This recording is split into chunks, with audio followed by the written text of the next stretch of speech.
We are all in agreement that the infrastructure is good.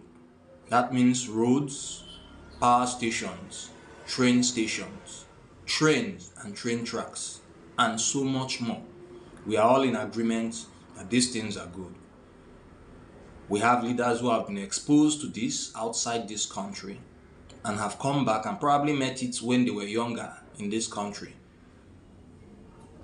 However, they have failed to replicate it. They have failed to build it. Why this failure in leadership? Because of the focus of the leader. Welcome, my name is Chituga Chinda, and I am telling you that the reason Nigeria is the way it is because of our ethos. It is unspoken, but it is very loudly heard. For every time that bail is told to be free, you pay something. Excuse me. Whether in court or being granted administrative bail. Well, I will make an exception for EFCC. They are known to not collect such. So kudos to them. Again, I want to congratulate the new Minister of Defense. I think that's a good fit. He's a proper person that should occupy such a position based on his military background and his career experience of coordinating the armed forces. So he is a good fit and it's a good appointment. However, the core is rotten. The core of the leadership is rotten. Doesn't matter how beautiful an apple looks outside, if you take the bite and it's sour inside, then it's not fit for purpose. It is unwholesome. And that is the current state of Nigeria's leadership. Be it local government. In fact, the worst is local government because it is meant to be the government that we have access to. Guess what? The local government is a mini governor. Local government chairman is a mini governor. He'll rather have his time having a good time than facing the issues of the community. Issues of the community like overgrown grasses in the gutter, piles of trash congesting the gutters, and general recklessness, a total absence of government.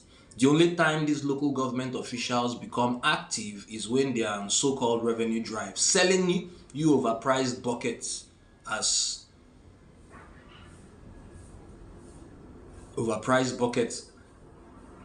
waste bin. Terrible situation. However, I'm not here this morning to make you feel bad or anything. I know the last thing I said concerning that you and I and most of us are part of the reason Nigeria is suffering came from my heart, but it is not my intention to make you feel bad. The intention is to come to the realization that Nigeria is you. It's not another person. That without you, this would just be another land which the Niger runs through. Nigeria is you. Your family, your business, your aspiration, your success. You are the very flower of the republic, the yellow trumpet. The one whose opinion aggregates opinion becomes the ethos of this country. Now I have complained that the ethos of this country borders on corruption, stealing, cheating, cutting queues,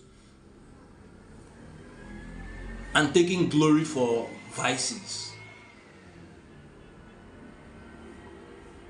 It is pronounced, and we have heard it. However, I offer you another option. Not I necessarily. Life itself offers you another option. But I am that vessel, the messenger that offers you this option. The option is this. You can do better. We can do better. I will do better. So, what is the option?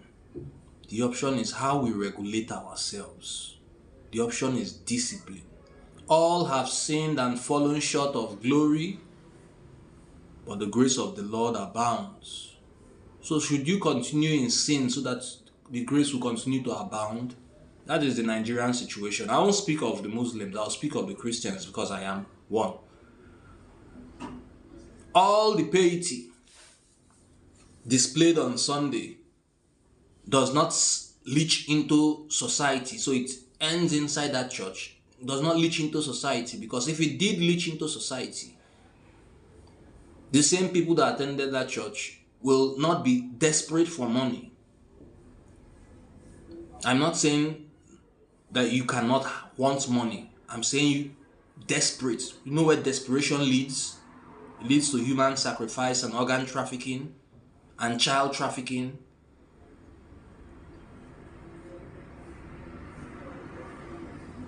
And selling of drugs, dangerous drugs that destroys your own community. Nigeria, they say, has a long way to go, but I don't think so. The road is long, I agree, but the major requirement for our upliftment is a shift in your mind. The belief that you can change the narrative, insist on a narrative, and abide by that narrative. What is this narrative? The narrative is this. Chapter 2 of the Nigerian Constitution has given government officials a blueprint, a manifesto if you like. This is what you should do for the growth and development of the state. Government officials hide behind section 6 sub 6c that so-called makes these provisions injusticiable. So-called. However, these leaders took a life oath that is part of the Constitution. And if you remember what 6 sub 6c says, it says, except as otherwise provided under this Constitution. So I am saying, and this is for the judiciary, any judge that is listening or magistrate that is listening, Your Honor, my Lord, Your Worship, listening. If a person takes a life oath, and such an oath is part of the schedule to the Constitution, it is fair to say that the schedule to the Constitution is a part of the Constitution, and where one makes a promissory oath not to do a thing, or to do a thing, that is to bring the welfare and security of citizens to the foreground,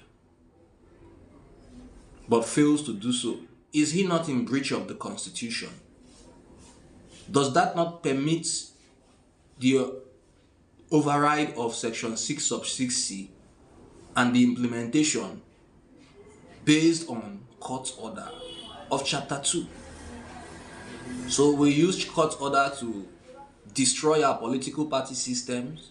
We use court orders to frustrate our opponents.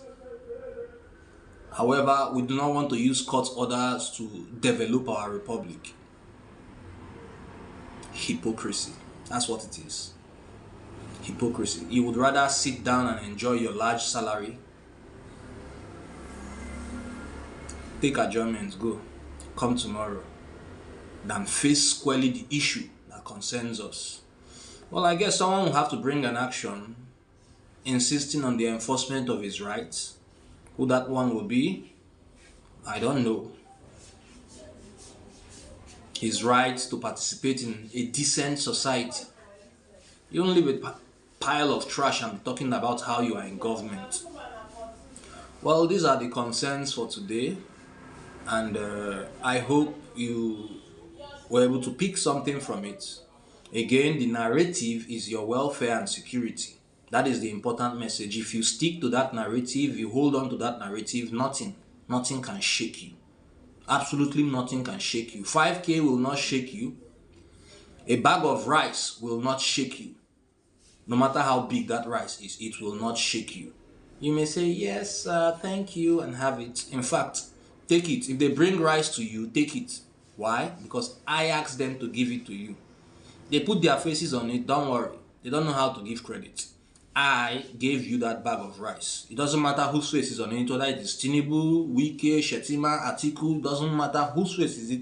It is our Amechi. Doesn't matter whose face, even Peter Obi, it does not matter the face on the rice. What is important is that I, Chituga Chinda, son of Alex, the son of George, the son of Matthew, has instructed them to give you rice. So collect it and say thank you, Chituga.